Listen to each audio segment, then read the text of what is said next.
Tunis, जहां 18 दिसंबर 2010 में अरब spring का आगाज़ हुआ था। मशरिक़ वस्ता और शुमाली अफ्रीका के कई ममालिक भी इसकी लपेट में आए। ताहम ट्यूनिस वाहिद मुल्क है जो अरब स्प्रिंग की कामयाब मिसाल बनता नजर आता है। खित्ते के बाकी ममालिक की निस्बत ट्यूनिस के सेक्युलर और इस्लाम पसंद ग्रोह कम खूनरेजी और बाहमी तलखी से जमहूरियत की तरफ बढ़ रहे हैं। 2010 में आने वाले इनकलाब के बाद इतवार के रोज़ मुल्क में पहले मुकम्मल पार्लिमानी इंतखाबात हुए। इन इंतखाबात में ट्यूनिस में सेक्युलर जमात निदा ट्यूनिस 2017 सीट्स में से 85 जीतकर कामयाब हो गई, जबकि मौजूदा हुक्मरान इस्लाम पसंद जमात हरकतुल नहज़ा 69 सीटें जीतकर दूसरी पोजीशन पर आ गई। हरकतुल नहज़ा के रहनुमाओं ने निदा ट्यूनिस पर जोर डाला है कि वो सबको शामिल करके हुकूमत बनाए।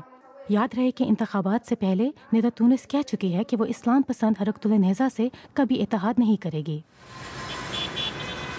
इन इंतखाबात के लिए ट्यूनिस के तकरीबन 50 लाख वोटरों ने इंदराज कराया था। अब सवाल ये पैदा होता है कि क्या खित्ते के बाकी ममालिक भी ट्यूनिस की तरह बगैर तशद्दुद के जमहूरी अमल को आगे बढ़ा सकेंगे या नहीं। कंदील शाम, BBC न्यूज़।